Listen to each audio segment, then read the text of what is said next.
Bom dia, irmãos, graça e paz do Senhor a todos. Hoje pela manhã, como eu sempre faço nos domingos pela manhã, após o meu momento devocional, eu vou dar uma olhadinha nas novidades nas redes sociais. E uma delas, talvez a mais importante, além inclusive do fato de hoje ser Dia dos Pais, é que hoje eu completo 39 anos que eu encontrei com Jesus Cristo. Foi no dia 11 de agosto de 1980. Era um final de tarde e eu jogava bola como adolescente que era. Eu tinha acabado de completar 15 anos e alguma coisa. E estava com meu irmão à frente da minha casa, lá em Campina Grande, na rua João Moura, 687, no bairro do São José, pertinho da paróquia da Guia, na Praça do Trabalho, onde eu frequentava as missas aos domingos pela manhã. E fazia parte nos domingos à tarde, ou sábados à tarde, de um grupo de jovens chamado FUJA, Força Unida de Jovens Atuantes. Era um pequeno grupo de jovens ali da paróquia. Naquela ocasião, eu tinha tido uma sólida formação moral, ética, por parte dos meus pais, que apesar de não serem confessadamente cristãos, eles tinham me criado muito bem. Eu costumo dizer que minha mãe e meu pai fizeram o melhor. O que eu me tornei foi porque eu não presto mesmo. E aí a gente nem sempre aprende tudo aquilo que o pai e a mãe ensinam. Não é verdade? Ah, sim, pensei que você achava que era melhor do que eu. Mas, enfim, o fato é que naquela tarde passava na frente da minha casa uma vizinha nossa que tinha há poucos dias manifestado diante de todos que tinha se tornado crente. Nós vivimos naquela época em que você se tornar crente não era mais a novidade, nem dava muito boa fama, como nos dias de hoje. E então aquilo soava estranho, porque até então ela era uma pessoa como qualquer outra, e de repente ela, de fato, mudou o comportamento dela. Minha tia mais nova, Eliana, por parte de minha mãe, passava alguns dias lá em casa, e naquela ocasião eu estava ali, lá dentro, fazendo alguma coisa, e eu, com esse meu jeito brincalhão, disse assim: ô Lucinha, era o nome dela, por que você não entra aí e vai conversar com tia Lana sobre essas coisas de crente? O sarcasmo, a ironia estava muito claro nas minhas palavras. E ela entrou, e eu continuei jogando bola ali na frente da casa. O que eu não sabia é que naquele dia Deus tinha marcado um encontro comigo, que na verdade estava na agenda de Deus, escrita há muitos anos, na verdade desde toda a eternidade. E aquela sede que eu comecei a sentir, que era muito mais do que sede de água, me fez entrar na cozinha da minha casa. Era uma cozinha grande, com cozinha e copa, e sentei ali, e me lembro bem, sabe aqueles copos de alumínio que você deixava dentro da geladeira e que ficava bem geladinho, e quando você colocava água gelada ficava mais gelada ainda? Então eu peguei meu copo de alumínio com o meu nome Robinson, que antigamente tinha, e aí eu coloquei água e fiquei ali bebericando e ouvindo a conversa delas. E duas coisas me chamaram a atenção. A primeira delas era que Deus parecia ser muito próximo delas, porque elas falavam que Deus tinha falado, que Deus tinha ouvido, que Deus tinha estado, que Deus tinha feito. E o Deus que eu conhecia com muita reverência era muito distante. Eu tinha que pedir a alguém, que pedisse a alguém, que pedisse a alguém para chegar até Deus.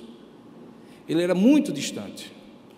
Às vezes eu tinha que decorar palavras, mais ou menos como aquela música de Gilberto Gil. Se eu quiser falar com Deus, eu tenho que fazer isso, tenho que fazer aquilo outro. Havia um ritual, tinha que ser de joelhos, tinha que fazer alguns gestos antes de começar a falar, tinha algumas palavras-chave e assim por diante. E ali não era exatamente o que eu estava percebendo. Havia intimidade, havia um senso de Deus próximo que me chamou a atenção. Não havia nenhuma afetação, nenhum tipo de pernosticismo, soberba, arrogância. O que eu senti mesmo foi a presença de Deus. Eu não sabia na época. E o que aconteceu basicamente foi que aquilo me atraiu tanto que parece que aquilo que eu temia que acontecesse, de fato aconteceu, porque em dado momento elas se viraram para mim e perguntaram: e você, Robinho? Era assim que me chamavam em casa quando era pequeno. E você, Robinho, você já entregou sua vida a Jesus Cristo? E eu fiz aquela desculpa que quase todo mundo faz: eu já sou de Deus, eu não faço nada errado, eu não quero o bem de ninguém, eu não quero o mal de ninguém, só quero o bem, eu não faço isso, não faço aquilo outro, eu acho que eu sou de Deus já. E aí ela me explicou que ser de Deus não significa você achar que você é bom, mas justamente o contrário, você ter consciência que você é pecador e por causa da bondade dEle, da graça dEle, é que você pode ser salvo.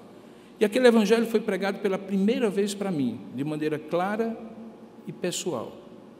E naquela ocasião eu entreguei minha vida a Jesus Cristo. Isso foi há 39 anos. Eu conhecia o Jesus da história, eu conhecia as histórias de Jesus, mas naquele dia eu passei a conhecer Jesus pessoalmente. E por que eu estou começando a minha pregação sobre isso, falando sobre isso? É porque essa foi a boa notícia de logo cedo, porque eu havia esquecido que hoje era dia 11 de agosto. Concentrado sobre o que eu iria falar, sobre os pais, sobre os filhos, à luz da palavra de Deus, eu havia me esquecido que exatamente dia 11 de agosto tinha sido essa data. E então, nesses aspectos, as redes sociais ajudam. Alguém resgatou esse texto que mais ou menos eu li agora, ou lembrei agora, da minha timeline do Facebook há muitos anos, quando eu contei esse testemunho. E eu me recordo que naquela ocasião eu terminava assim, que aqueles que me ouvissem não estranhassem, porque eu não estava falando nem como pastor, nem como pregador, mas estava falando simplesmente como um filho de Deus que não pode negar o Pai que tem.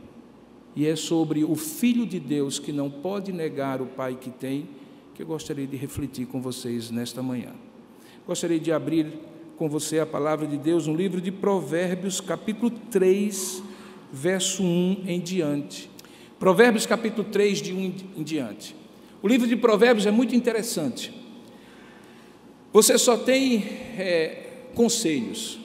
Ele faz parte de um tipo de literatura na Bíblia chamada literatura de sabedoria. Sabe aqueles ditados populares que nós temos na nossa sabedoria popular? No livro de Provérbios, vários desses ditados populares foram catalogados.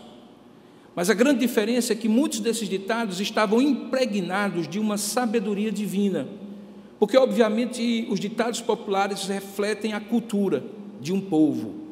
E aquele povo que tinha dito esses ditados populares era um povo impregnado da revelação de Deus. Daí porque mesmo quando eles conversavam e faziam alguns aforismos, algumas charadas, alguns pensamentos, tornavam como ditados populares, na verdade Deus estava falando por intermédio deles.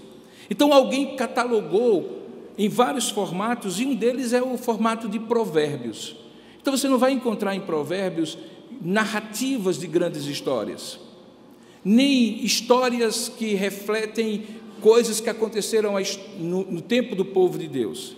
Você vai encontrar pensamentos, conselhos, e um destes grupos de conselhos se referem a conselhos de pais para filhos. A palavra filho meu se encontra pelo menos 15 vezes no livro de Provérbios, é um dos principais temas do livro de Provérbios.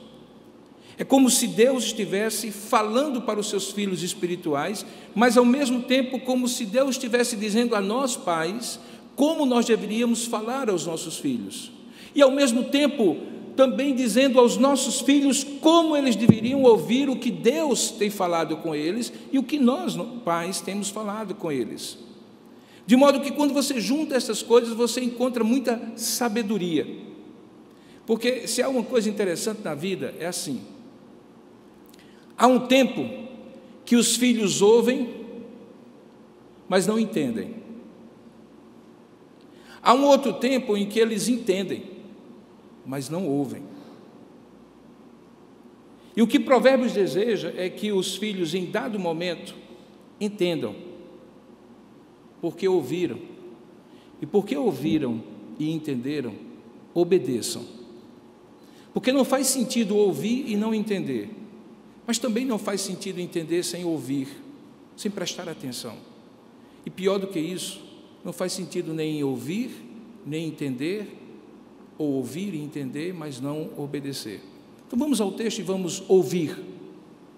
Vamos procurar entender e vamos obedecer ao que está ensinado. Diz assim a palavra de Deus: Filho meu, não te esqueças dos meus ensinos, e o teu coração guarde os meus mandamentos, porque eles aumentarão os teus dias e te acrescentarão anos de vida e paz. Não te desamparem a benignidade e a fidelidade. Ata-as ao teu pescoço e escreve-as na tábua do teu coração. E então acharás graça e boa compreensão diante de Deus e diante dos homens. Confia no Senhor de todo o teu coração e não te estribes no teu próprio entendimento. Reconhece-o em todos os teus caminhos, e Ele endireitará as tuas veredas. Não sejas sábio aos teus próprios olhos. Teme ao Senhor e aparta-te do mal. Será isto saúde para o teu corpo e refrigério para os teus ossos. Honra ao Senhor com os teus bens e com as primícias de toda a tua renda, e então se encherão fartamente os teus celeiros e transbordarão de vinho os teus lagares. Filho meu, não rejeites a disciplina do Senhor, nem te enfades da sua repreensão, porque o Senhor repreende a quem ama, assim como o pai ao filho a quem Ele quer bem. Que Deus abençoe a sua palavra. Ó Deus amado, falamos contigo, Senhor, como filhos e filhas a um pai, porque de fato Tu és o nosso pai, e como nosso pai nós precisamos ouvir a Tua voz, porque a Tua voz traz graça, sabedoria, direção. A Tua voz nos traz alento, a Tua voz nos dá segurança, a Tua voz nos alimenta o corpo, mas também a alma, nos direciona as decisões e escolhas. Ó Deus, a Tua voz é voz de pai, e como voz de pai, que quer sempre o melhor para os filhos, nós precisamos ouvi-la.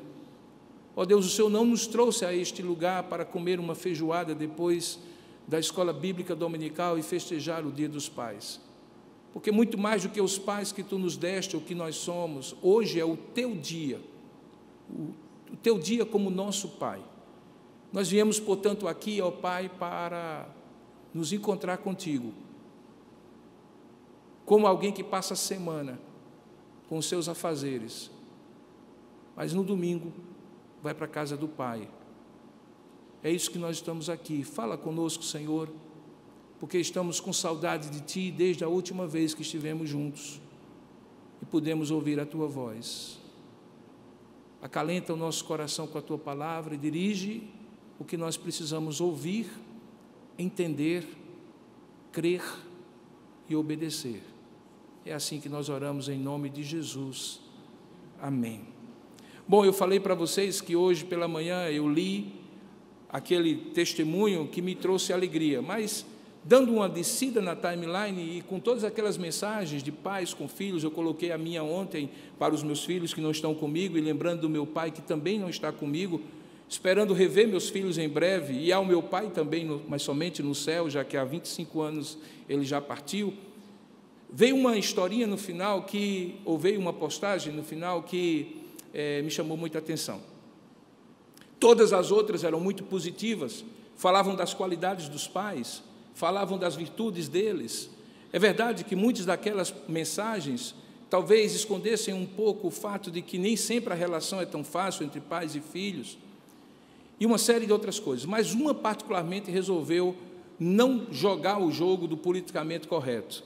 E aí escreveu, não sei se em tom de ironia ou em tom de desabafo, a seguinte expressão: não adianta colocar post bonito na timeline se não paga a pensão. E aquilo me chocou, irmãos, porque parecia um chute na canela de algum pai. Eu não sei se era ironia, eu não vi nenhum comentário, não vi nenhum emoji que pudesse ajudar a dizer assim, a pessoa está brincando, está... Mas se for verdade, de fato, o que aquela pessoa estava querendo dizer é que existe mais do que uma paternidade responsável. É que existe, na verdade, uma paternidade real e uma que é ideal. Talvez a ideal, que muitas vezes pende para a idealizada, era aquela das outras todas postagens, onde o pai era quase um perfeito. Algumas daquelas postagens de pessoas que eu conheço e que, como pastor, ao longo de muitos anos, tenho convivido, sei que eram postagens idealizadas, porque eu conheço um pouco da história. Mas a paternidade real, flagrantemente exposta, naquele chute na canela, quando aquela pessoa disse, não adianta colocar mensagem bonita se não pagar a pensão, talvez nos confronta com o fato de que se eu hoje pela manhã resolvesse pintar o quadro para você pai ou para você filho, do que seria uma paternidade verdadeira, uma paternidade ideal, eu ficaria ainda muito, muito, muito longe daquela paternidade que não é ideal. Ela é mais do que ideal, ela é perfeita, e que é a paternidade de Deus. Quando o proverbialista, que está no capítulo 3, já pela 4ª ou 5ª vez, usando a expressão filho meu, ele não está simplesmente, irmãos, falando como um pai a filhos. Ele está, na verdade, expressando o próprio pensamento de Deus. Porque, sim, uma das formas de você compreender o livro de Provérbios é que ele não é apenas um livro que trata das relações interpessoais, como, por exemplo, entre pai e filhos, mas um livro que trata das relações interpessoais entre pais e filhos à luz daquela relação primária, estruturante, fundamental, que é a relação entre Deus e nós, entre Deus e nós como seus filhos.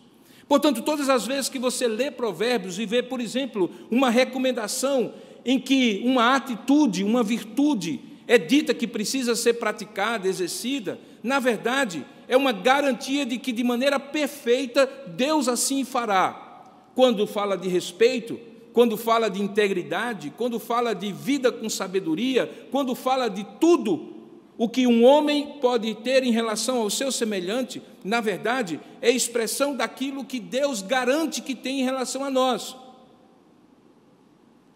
Daí porque o fundamento de todo o conselho ético no livro de Provérbios é o temor do Senhor, é o princípio da sabedoria.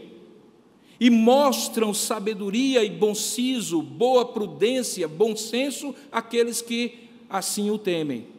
De modo, então, que quando a gente olha para esse texto que nós vamos agora revisitar, nós estamos olhando aquilo que Deus diz como se fosse um pai a seus filhos e que norteia tudo aquilo que, como pais, nós devemos fazer para com os nossos filhos e como os filhos devemos ouvir da parte de Deus, como pai, e da parte dos pais que, eventualmente, cada um de nós possuiu ou possui. Então, se você olha de volta para o texto, e eu convido você a fazer isso, você percebe que o primeiro apelo é um apelo meio que negativo, mas, na verdade, com uma intenção positiva. Ele diz assim, filho meu, não te esqueças. Não te esqueças dos meus ensinos, e o teu coração guarde os meus mandamentos. Aqui nós temos um exemplo típico de uma poesia hebraica, que eu já expliquei algumas vezes para a igreja, que não é feito rima de maneira que o som combine no final da frase com a outra frase seguinte. A poesia hebraica são paralelismos, e no caso aqui, paralelismos que ajudam um conceito a justificar o outro, ou a reafirmar o outro. Então, filho meu, não te esqueças dos meus ensinos, é o equivalente a dizer, filho meu, que o teu coração guarde os meus mandamentos, porque mandamentos está para ensino, como guardar está para não esquecer. Então, ele está dizendo basicamente, olha, existe um risco que aquilo que é verdade seja esquecido, que o que deve ser feito não seja feito. E como eu costumo dizer, de fato existe uma inércia do ser humano para o pecado, porque nós nascemos em pecado, e infelizmente, apesar de sermos feitos à imagem de Deus, tudo o que nós somos e tudo o que nós fazemos, todos os nossos pensamentos, atitudes e motivações estão de maneira irreparável, chamuscadas, deturpadas e manchadas pelo pecado. O nome disso chama-se depravação total. Somos seres também que, por inércia, fazem ou deixam de fazer tudo aquilo que seria mais fácil fazer. E como eu costumo dizer, tudo que é fácil fazer é mais fácil ainda não fazer, principalmente se for na direção da virtude e não do defeito e do pecado. Então, por isso, ele começa dizendo assim, olha, não te esqueças.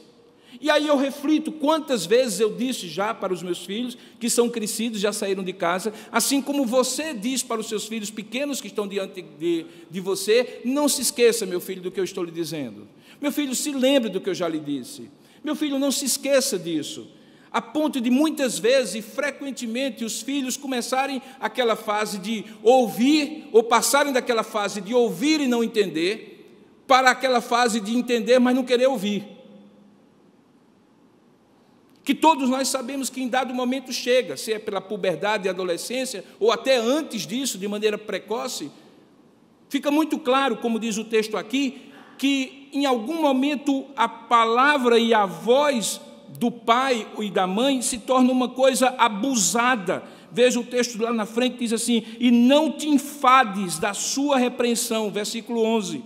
Filho meu, não rejeites a disciplina do Senhor, e nem te enfades da sua repreensão. Então há um momento em que se ouve, mas não se entende, mas também há um momento em que se entende e não ouve. Por isso, este salmo, ou melhor dizendo, este provérbio, provavelmente se dirige não a crianças pequenas, que ainda não conseguem compreender os ensinos dos seus pais, mas se refere àqueles que, sendo grandes o suficiente para compreender, os rejeitam.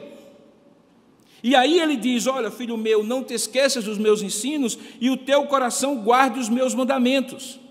A razão que ele dá, o benefício que ele dá dessa obediência que ele elicia, fomenta, incentiva, é que eles aumentarão os dias de vida do filho e acrescentarão anos de vida e paz. Talvez aqui o proverbialista está fazendo uma referência, queridos irmãos, ao mandamento que diz, honra pai e mãe, lembra?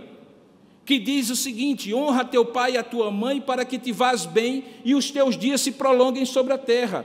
E que Paulo escreve dizendo que é o único mandamento que está implícita uma promessa. Todos os outros é faça ou não faça. Faça ou não faça simplesmente porque o certo deve ser feito e o errado deve ser evitado.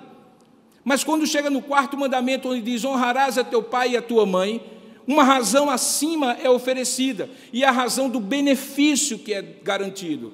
O garantido aqui no texto de Provérbios e lá também no texto de Êxodo, capítulo 20, é que obediência e ouvir o ensino dos pais fazem com que os anos sejam de vida e paz e eles sejam alongados.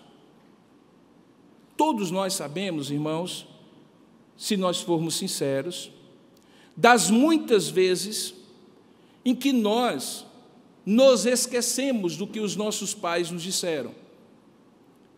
E nós todos nos lembramos de, em algumas circunstâncias, quando nós, admitindo ou não, dissemos assim, rapaz, se eu tivesse prestado atenção ao que o meu pai me disse, rapaz, se eu tivesse pensado no que a minha mãe falou, muitas vezes não admitimos, porque é doloroso ter que admitir que houve um tempo em que nós ouvimos e entendemos, mas não obedecemos. Então ele diz assim, olha, filho meu, não te esqueças, filho meu, guarda os meus mandamentos, porque eles aumentarão os teus dias e te acrescentarão anos de vida e paz. Como numa metáfora, ele então usa duas ilustrações. A primeira ilustração é algo que deve ser atado ao pescoço e escrito na tábua do coração. Atado ao pescoço significa algo que seja visível para todos. E guardado ou escrito na tábua do coração tem a ver com aquilo que faz parte das motivações mais íntimas do seu coração. O que basicamente o proverbialista está dizendo é assim, que o teu comportamento externo, visto diante de todos, seja a dimensão visível daquilo que intimamente você tem como motivação mais profunda do seu ser. Todas as vezes que a Bíblia fala sobre escrever alguma coisa nas mãos, na testa, nas mãos, nos braços, em algum lugar para ser visto, é uma metáfora acerca daquilo que todos podem ver.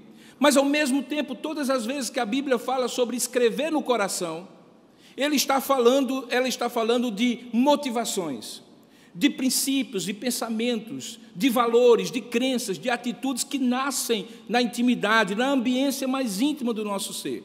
E o que ele está dizendo basicamente é assim: olha, o que eu estou dizendo para você é que também não adianta você colocar no pescoço algo que todos possam ver, se no seu coração aquilo não tem nenhum tipo de repercussão, ou não há nenhum tipo de adesão íntima em relação àquilo que você fala, ou vice-versa. Daí porque nessa hora ele usa essa expressão e diz então o benefício que ela teria, que essa atitude teria. Verso 4: porque se assim fizeres, acharás graça e boa compreensão diante de Deus e diante dos homens. Tendo dito isso, então o proverbialista, de maneira imperativa, veja que os 3 próximos versículos começam todos 3 com verbos no imperativo. São ordens que determinam aquilo que ele acabou de sugerir. Aquilo que ele acabou de mencionar é concretizado pela obediência a essas 3 virtudes que ele, ou essas 3 atitudes que ele deseja que o ouvinte aqui possa fazer. Portanto, o que ele está dizendo é assim: olha, ouça, por favor, compreenda as razões por que eu estou dizendo o que eu estou dizendo. Elas vão ser bom para você, boa coisa para você, e ao mesmo tempo elas lhe vão dar vida longa, e a sua vida vai ser muito mais abençoada diante de Deus e diante dos homens, porque você achará graça diante de Deus e graça diante dos homens, boa compreensão da parte de Deus, boa compreensão da parte dos homens. E para que fique claro que não adianta só ouvir, entender, mas também precisa haver obediência, então deixa eu lhe dizer 3 coisas. A primeira delas, verso 5: confia no Senhor de todo o teu coração e não te estribes no teu próprio entendimento. Vamos dizer juntos? Confia no Senhor de todo o teu coração e não te estribes no teu próprio entendimento. O que é que significa isso? Veja que aqui ele faz novamente, isso aqui é poesia, então ele faz novamente um paralelismo, mas diferente do outro. Agora é um paralelismo por antônimo, por oposição. Ele está dizendo na primeira coisa o que deve ser feito e na segunda linha o que não deve ser feito. Então compreenda comigo, o que é que deve ser feito? Confia no Senhor de todo o teu coração. O que não deve ser feito? Não te estribes no teu próprio entendimento. Ele está falando de autossuficiência, irmãos. Ele está falando de soberba. Ele está falando daquele auto-engano que normalmente os filhos têm de compreender ou de achar que compreendem a vida melhor do que os pais. Que com a evolução tecnológica, com o passar do tempo, os pais estão defasados. Eles não sabem sequer como colocar um vídeo na internet, como é que eles podem me ensinar a viver.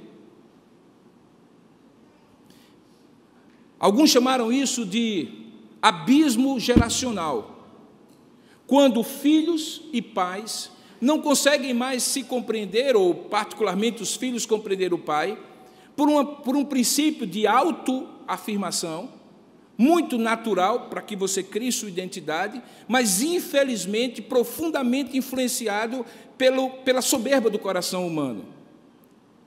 E essa soberba produz essa ilusão de você se estribar no seu próprio entendimento. Como ele estava falando para uma cultura rural, então você deve lembrar que estribo é o que mesmo?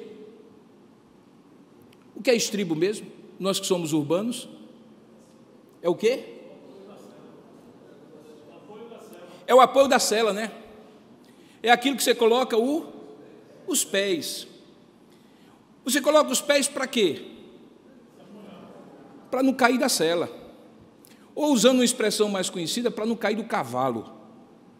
E quando alguém quer dizer assim, fulano de tal deu com os burros na água, ele também pode dizer assim, caiu do cavalo. Fulano de tal caiu do cavalo. E caiu do cavalo por quê? Porque talvez os estribos que ele tinha que segurar era o seu próprio entendimento. E porque ele segurou-se no estribo do seu próprio entendimento e não no estribo do entendimento do Senhor, que muitas vezes vem pela sabedoria que ele dá aos pais, então essa pessoa cai do cavalo. Há certas coisas, irmãos, que nós conseguimos fazer com que os filhos sejam poupados. Nós os colocamos nos braços, nós fazemos tudo para que eles não cometam, inclusive, certos erros que nós cometemos. Mas há um momento em que eles têm que tomar as suas escolhas, e têm que tomar as suas decisões, e têm que se estribar em alguma coisa, e é aí que nós precisamos, quando nós ainda podemos e devemos influenciá-los, ensinar para eles hoje o que eles não podem esquecer jamais. Se eles vão fazer, se eles não vão fazer, se eles vão entender, se eles vão obedecer, em algum momento vai ser a decisão deles. Mas a gente precisa ensinar hoje o que eles não poderão esquecer jamais. Nós precisamos dar a eles estribos. E esses estribos não são os estribos da nossa presença, não são estribos do nosso entendimento. São estribos que apontem para o momento em que nós não estaremos com eles, e que apontem, portanto, para o estribo do Senhor. Veja que o contraste é claro. Confia no Senhor, ou seja, se estribe no Senhor de todo o teu coração. E aí o contraste é, e não confies, ou não te estribes no teu próprio entendimento.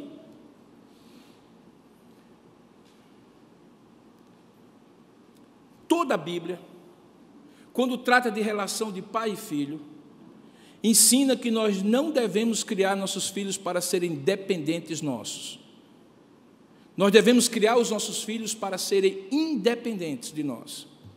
Mas na relação direta, inversa e proporcional, em que eles se tornem cada vez mais independentes de nós, nós temos que dar para eles um estribo que os torne cada vez mais dependentes de Deus.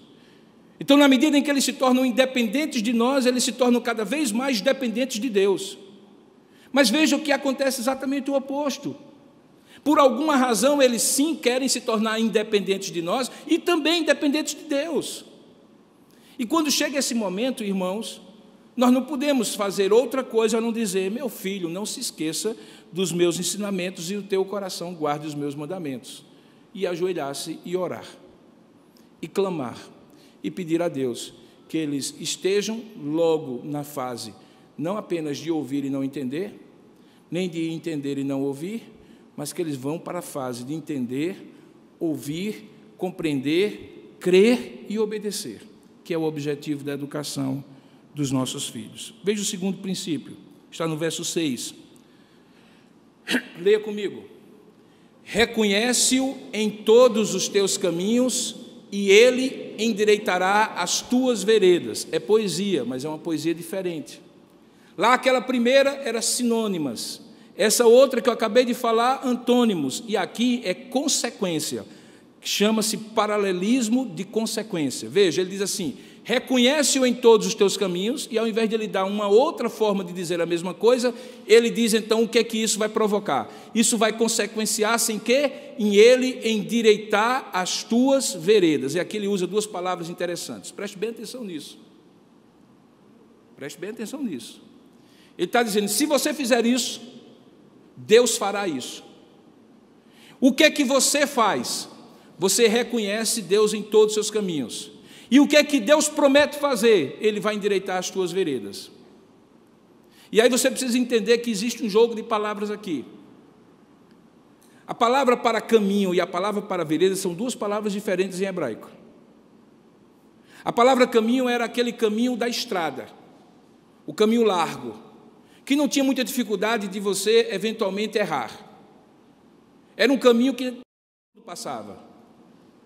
Carros com animais passavam. Tropas militares passavam. Eram as vias de antigamente. Eram as avenidas e as ruas de antigamente. Eram os caminhos. E ele diz assim, olha, se você reconhecer que quando a vida for larga para você, é Deus que está lhe abençoando, quando ela se estreitar para você e você tiver que caminhar por veredas onde só você anda, porque não cabe dois, com o estreitamento de tantas situações da sua vida, sabe o que é que vai acontecer? Deus vai endireitar as suas veredas. Ele está falando, portanto, de maré favorável versus maré desfavorável, ventos de bonança contra ventos de oposição, boa ventura e má ventura, vento soprando da popa para a proa versus vento soprando da proa para a popa. Ele está falando daquilo que é comum e somente as pessoas que viveram um pouquinho mais conseguem dizer, é que a vida tem altos e a vida tem baixos, que há marés boas e marés ruins, que há fluxos e refluxos, que há vacas gordas e vacas magras. E ele está dizendo, no tempo das vacas gordas, dos caminhos largos, da boa ventura, reconheça que isso vem de Deus, porque aí quando a vida se estreitar, houver desventura, Ele vai endireitar essas veredas, Ele vai manifestar a sua presença, Ele vai corrigir a sua direção. Se essa vereda for uma vereda de perdição, Ele vai mudar isso na direção correta. Ele é o Deus que intervém na bonança com a sua provisão e na desventura com a sua intervenção miraculosa, salvífica, de livramento. Sabe quem pode dizer isso? É quem já passou por isso. Você se lembra? Você se lembra? Pois é, os mais jovens não se lembram, porque para eles a coisa mais desventurada é tirar 8,5 na prova. É o namorado não querer mais namorar. É o colega da classe falar mal no intervalo da aula. É o fulano ter o tênis que eu quero e eu não poder ter.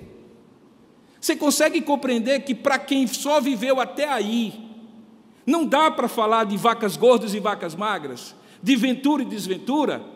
Tem gente aqui com cabelo branco que eu tiro o chapéu e digo assim, desse eu escuto. Por quê? Porque já viveu mais do que eu. Daí porque um dos temas de Provérbios é respeitar os mais velhos, honrar os que mais velhos, os que têm cabelos brancos, que na Bíblia chamam de cãs. Razão porque um homem judeu jamais cortava as suas franjas, e você entende porque judeus ortodoxos têm aquelas coisas, e aquele cabelo branco, e aquela barba branca. A razão é para que as pessoas vejam de longe e digam que aquilo ali é um homem, um sábio, um idoso que viveu a vida. Alguém já disse que você quer saber para onde um país vai, é só ver como ele trata as suas crianças e como ele trata os seus velhos. E aqui nós encontramos um conselho maravilhoso, que é assim, olha, enquanto você não sabe qual o caminho por onde você vai andar, jovem, confie no Senhor de todo o coração, mas diz também, reconheça-o em todos os seus caminhos, e ele então endireitará as suas veredas. Verso 7, o terceiro conselho, agora de maneira negativa. Ele diz assim, não seja sábio aos teus próprios olhos, teme ao Senhor e aparta-te do mal. Aqui você vê o que novamente vê um contraste, mas ao contrário, ele começa sobre o que não deve ser feito, para depois dizer o que deve ser feito. Antes ele havia dito o que deve ser feito e o que não deve ser feito, e agora ele inverte, ele diz então, o que é que não deve ser feito? Leia comigo. Não seja sábio aos teus próprios olhos, teme ao Senhor e aparta-te do mal. Se você prestar bem atenção, para um pouquinho. São 3 ou 4 verbos importantes nessa pequena sequência. Eu estou pronto para terminar daqui a alguns instantes. Primeiro, confiar. Segundo, reconhecer. Terceiro, temer. Veja, confiar, verso 5, reconhecer e temer. Quando ele diz essas 3 coisas, ele chega a uma conclusão, verso 8. Será isto saúde para o teu corpo e refrigério para os teus ossos. Compreenda que ele não está falando aqui de osteopatia. Embora o salmista já tenha dito no Salmo 32 que enquanto ele calou os seus pecados, os seus ossos envelheceram dentro dele. O contraste novamente entre aquilo que pode ser visto e aquilo que não pode ser visto. Numa linguagem, numa paráfrase, eu diria assim: será isso saúde para o teu corpo e para a tua alma. Porque os ossos representam simbolicamente aquilo que ninguém conseguia ver externamente. Representavam o interior do ser humano. Mas representavam algo mais. Representava aquilo que dá estrutura. A gente aprende na escola que o esqueleto sustenta o corpo. E era isso que ele estava falando. Olha, se você fizer essas coisas, confiar, reconhecer e temer a Deus, haverá uma fortaleza de dentro para fora, e isso significará saúde. Muito tempo antes de Hipócrates dizer mente sana em corpo sano, ele diz aqui que haverá um corpo santo, são, saudável, assim como haverá uma alma sã, saudável, tanto quanto o homem temer ao Senhor. Qual é o objetivo disso aqui, irmãos? É que temamos ao Senhor. Não existe tolice mais terrível do que a falta de temor a Deus. E quando eu digo a falta de temor, não é pavor do seu castigo, é aquele reconhecimento de que existe alguém acima a quem tudo devemos e a quem tudo prestaremos conta. Isso se chama temor a Deus. O pobre que tiver temor a Deus é muito mais feliz do que o rico que não tiver temor a Deus. O fraco que tiver temor a Deus é muito mais forte do que o forte que não tem temor a Deus. O que o salmista ou o proverbialista queria dizer aqui? De pais para filhos, temam ao Senhor, porque isso é o que há de mais importante na vida. Não é à toa que todo o tema de Provérbios é o temor do Senhor, é o princípio da sabedoria, e mostram prudência e bom senso aqueles que assim praticam. Eu disse no início dessa mensagem que isso aqui eram recomendações de pais para filhos, mas que representavam a recomendação maior de Jesus ou do Pai para nós como seus filhos. E aí eu quero concluir dizendo o seguinte: se você é pai, aprenda a ser filho. Se você é pai, aprenda a ser filho. Porque esses conceitos e esses conselhos aqui, eles não são apenas úteis para os incautos jovens que ainda não viveram a vida. Porque, deixa eu lhe dizer uma coisa, eu tenho encontrado muita gente com cabelo branco e muita gente adulta extremamente tola. Na verdade, eu assisto eles desfilando nos telejornais todo dia. Recentemente, nesta semana, um que disse do alto da sua soberba que seria o homem mais rico do mundo, foi preso mais uma vez. Ele que se escondia por trás de uma peruca ridícula, e não nada contra a peruca, agora mostra os cabelos brancos que lhe deviam fazer sábio, mas que hoje se transformou em provérbio de insensatez. Que vantagem toda aquela riqueza? Que vantagem toda aquela soberba? Estará registrado para sempre na história do mundo as imagens dele sendo presos para os seus filhos, para os filhos dos seus filhos e para todas as suas gerações. Eu não sei você, mas o dinheiro do mundo todo não compensa um pai ser vergonha para seus filhos. Tem gente com cabelo branco, mas que é tão tolo quanto o jovem mais tolo. Então, pai, aprenda a ser filho. E aprenda a ser filho com o padrão perfeito de filho. E o padrão perfeito de filho é Jesus Cristo. Porque se você olhar direitinho, antes de iniciar propriamente todo o seu ministério, nós encontramos Jesus sendo batizado e ouvindo talvez a frase mais estruturante que um filho poderia ouvir, embora ele não precisasse daquilo, porque era Deus. Mas eu preciso, e você também, se nós como pais quisermos ser filhos. Diz que naquele momento em que a água do batismo escorria na cabeça de Jesus, apareceu o Espírito Santo na forma corpórea de uma pomba, e uma voz do céu disse assim: este é meu filho amado, em quem eu tenho prazer. Qual é a maior alegria de um pai? É ter prazer num filho. Qual é a maior alegria de um filho? É saber que dá prazer ao pai. Se você é pai, aprenda a ser filho. Agora, se você é apenas filho, aprenda a obedecer e não apenas a ouvir. A obedecer e não apenas a compreender.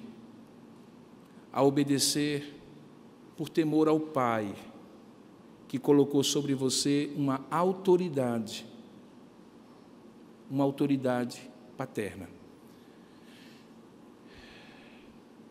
Algumas pessoas conheceram meu pai, e algumas pessoas, creio eu, provavelmente pensam assim: quando o pastor Robson coloca uma foto dele com o seu pai, ele deve ter esquecido, ele deve não saber, ele nunca deve ter tido conhecimento das falhas de seu Reginaldo.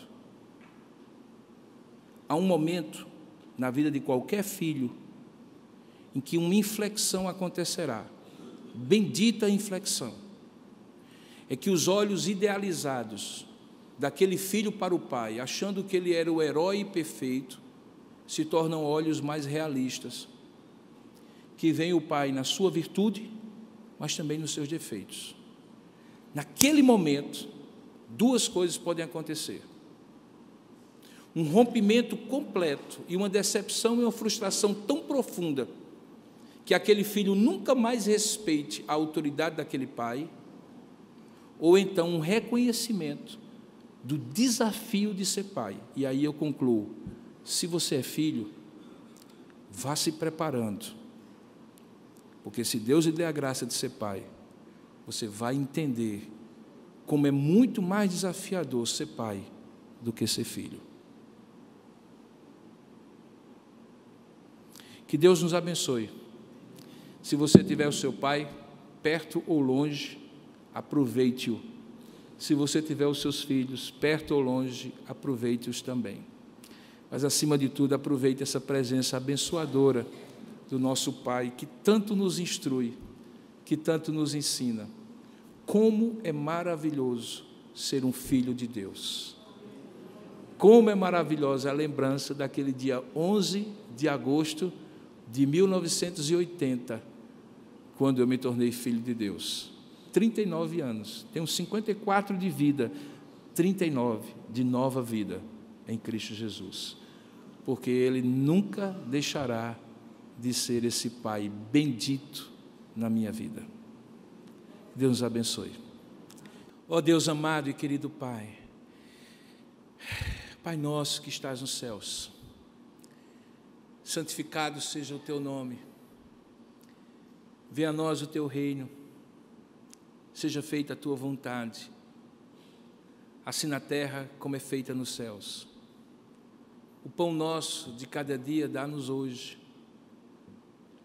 Perdoa as nossas dívidas, nossas ofensas, nossos pecados, assim como temos perdoado aos nossos ofensores. Não nos deixes cair em tentação, mas livra-nos do mal, pois Teu é o poder, a honra e a glória para todo sempre. Amém.